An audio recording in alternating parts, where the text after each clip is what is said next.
ce projet et de toute cette réflexion et de tout ce travail. Obtenir des ressources sur étagère à moindre coût, tout ça, ça séduit nos organismes de formation. On a aussi ce facteur d'accélération de la formation de nos formateurs, qui a une vraie motivation. Et puis, le souhait d'accompagner les besoins stratégiques du marché, entreprises, territoires apprenants. Et surtout, ce qui revient très souvent, cette notion de bien commun, le fait de se mettre tous en réseau pour cette mutualisation, pour la création de ce bien commun,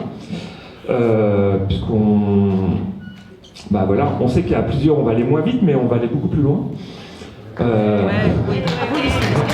c'est lui, il l'a dit.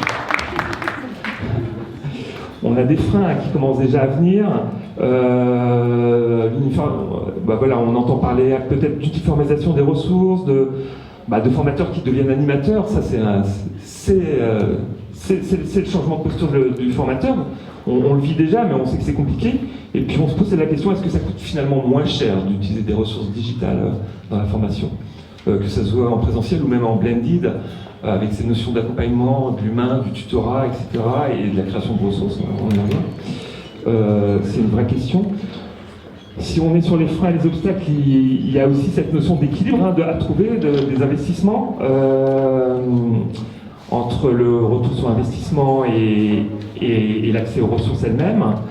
Il y aura aussi l'acceptation du partage à mener.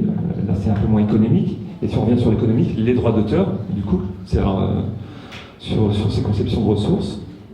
Et je veux finir sur les points positifs. On pense que le rôle du formateur pourrait être valorisé par la création de ressources, si on part sur la création de ressources en interne. J'ai oublié un truc important, excusez-moi. Dans cette mutualisation des compétences, des outils, on sait qu'on va pouvoir faire des économies d'échelle, et puis surtout, on pense qu'on va être sur un modèle de troc. Je pense que c'est ça le plus important en fait. C'était dommage de l'oublier. Un modèle de troc entre ceux qui vont contribuer, ceux qui vont utiliser. Et c'est en ça aussi qu'on pourrait valoriser le rôle de formateur, c'est pour ça que j'y pense. Et chacun va mettre au pot commun pour récupérer aussi une sorte d'open source CCI France, ça aura de la gueule. On va avoir la montée en compétence de nos collaborateurs, et puis on va ouvrir notre offre sur d'autres horizons. Voilà. Ok, merci beaucoup.